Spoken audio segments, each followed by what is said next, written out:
My goal for this channel is to showcase my car projects, and when I got around to planning this video, my aim was simply to build this engine for my 8.6 and see how far I got. But that didn't go as planned. So instead, I started cleaning out my garage for the first time in years, got sidetracked multiple times, and found some pretty big mistakes from last week. So in this video, I'll show you everything that went wrong and why projects like these always take longer than expected. Last week I dilly-dallied for half a week and then rushed to get things done at the last second. That's why this week I started early on Monday to give myself a head start. The first thing I did was go back to my machinist to borrow his piston ring grinder and drop off the flywheel to be resurfaced. Little did I know that this would be the beginning of a long rabbit hole of problems and distractions. I went to go measure the rings so that I could begin the process of grinding them to be in spec. However, as soon as I tried putting one ring in the bore, I realized it didn't fit. In fact, none of the rings fit in any of the cylinders at all, and neither did the pistons. I got out my digital calipers to check which end the error was on, hoping the pistons I waited 4 months for weren't manufactured incorrectly. Digital calipers like these should not be used for accurately measuring cylinder bores to the 10,000th of an inch, but it is a good ballpark estimate.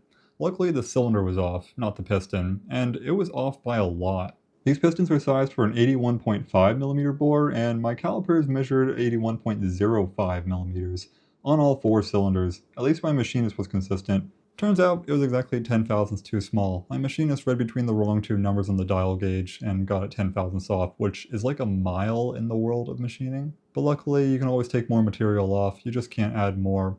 Also, for some reason I decided to do this on Monday night, so by the time I texted him he was already closed for the day, but he did say he would take care of it the very next day.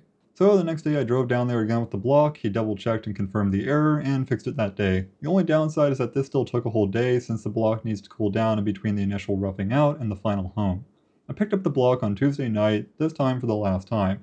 For what it's worth, this is probably the 3rd or 4th project like this I've brought to my machinist, and he's never made a mistake on anything else until now. He was really apologetic about it, and he got it done as soon as possible, so I really can't complain.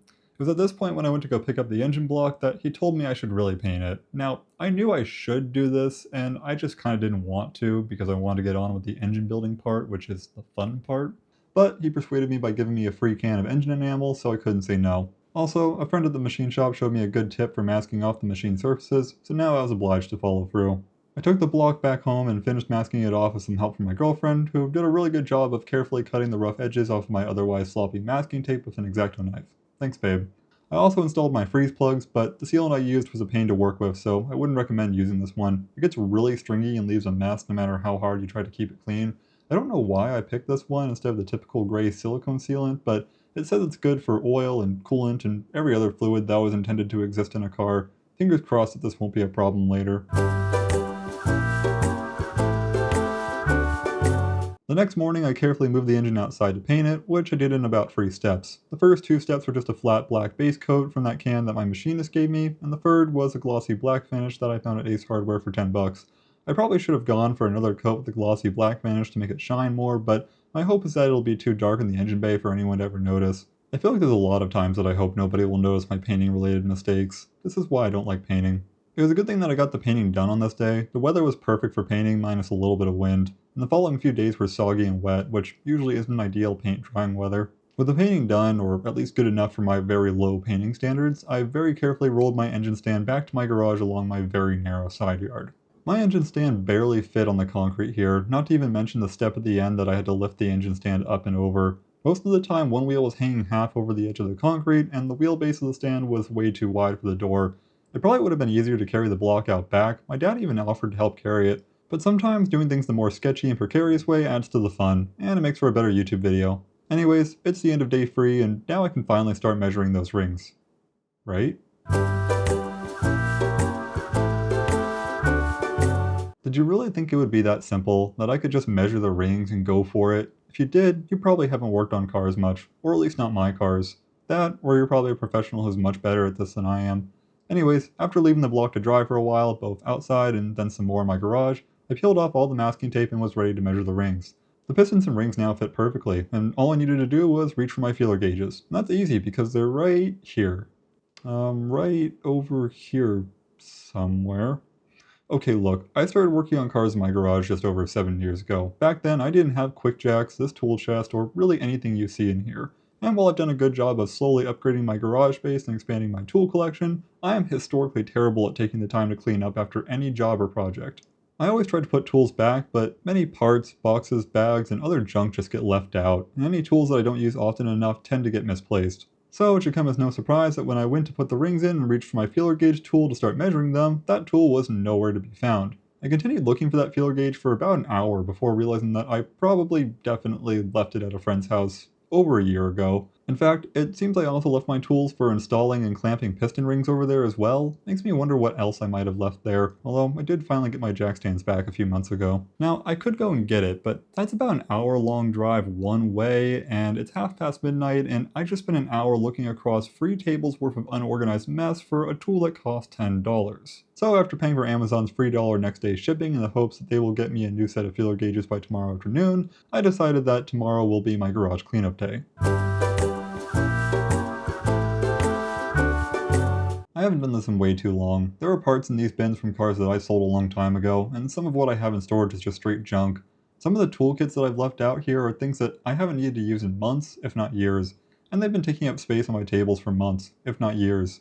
I'm not gonna lie, I told myself this would be garage cleanup day, but after about 2 to 3 hours of cleaning, my trash bin was getting pretty full and I was also just kinda tired of cleaning. This is probably why I never clean my garage. This led to me getting completely sidetracked on a related project. This is my bin for extra bolts and hardware. At one point, there wasn't much in here, and it was a convenient place to store and find spare bolts and hardware. That one point was probably 6 or 7 years ago, when the bin was freshly empty and I had one project car. It has since become an abyss of hardware store bags, loose screws, and rusty crap that I never should have kept in the first place. In light of this, I finally decided to design some new storage trays to fit inside of here so that I could start organizing this chaotic nightmare into something actually usable.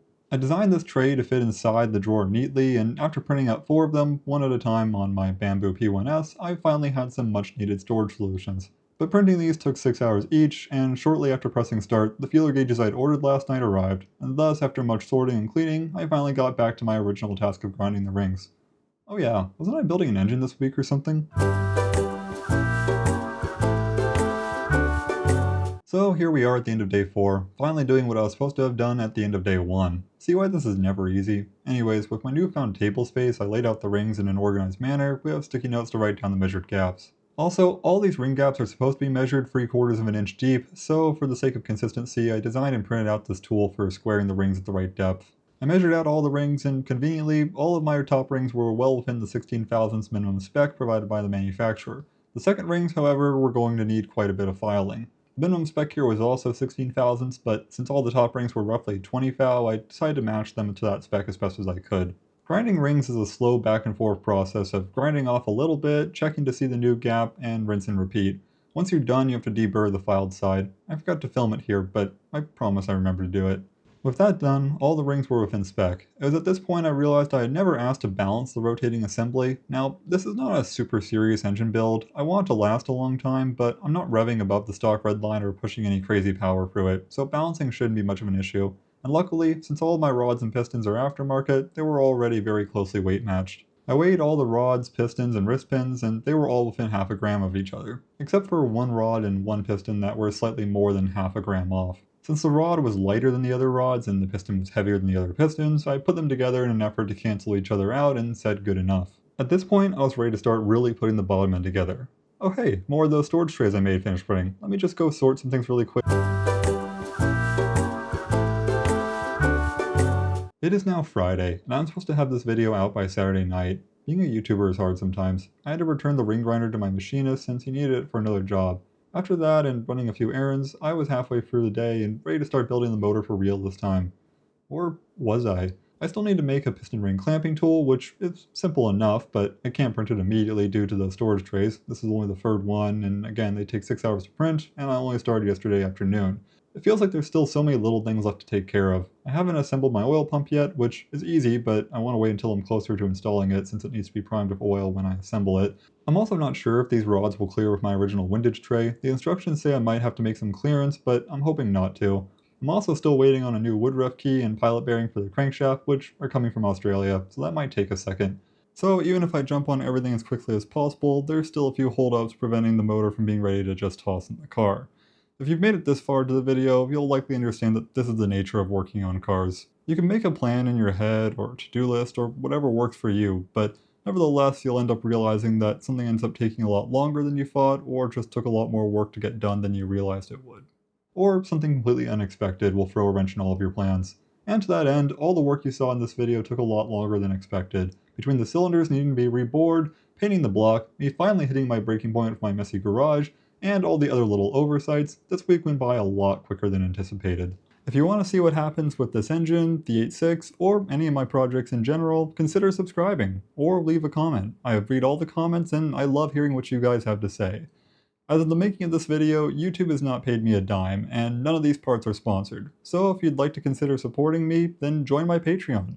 It helps a lot, any level of support is appreciated, and all the proceeds go directly to making these videos. Or if you'd like to do something for free, just leave a like on this video. I love making these videos for you guys, and it seems like you enjoy watching them. So as always, thank you so much for watching, have a wonderful day, and I'll see you in the next one.